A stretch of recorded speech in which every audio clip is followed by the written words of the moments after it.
Rank push பண்றியாவா? டேய் இந்த நட வந்து இது அடிக்கிறது, டாப் அடிக்கிறது.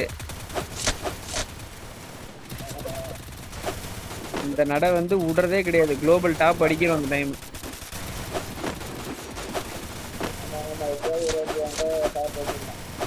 இல்ல ஜெரால்டு சீரியஸாவே மொத்தத்தையும் ஒரே மேட்ச்ல ஏத்துற மாதிரி இறங்கின உடனே 50 பேர் நம்மளே அடிச்சு முடிக்கிறோம்னாக்கா எக்ஸ்ட்ரா பாயிண்ட் கொடுப்பாங்களாம். அதை எப்படி நம்ம ஸ்பிளிட் பண்றோம்னா முக்கிய ஸ்தலங்கள், பெர்முடாவோட முக்கிய ஸ்தலங்கள்ல இப்ப நான் பீக்ல இறங்குறேன்னாக்கா பிரேம் கிளாக் டவர்ல இறங்குவான், நீ வந்து மில்லில் இறங்கணும். இன்னொரு ஆள் வந்து இன்னும் முக்கியமான இடம் எது, வேற எது முக்கியமான இடம் இதுல ஒன்றும் அப்படி பெருசா இல்லை. பீக்கு கிளாக் டவர் ஃபேக்டரியில ஒரு ஆளை போட்டுருவோம்.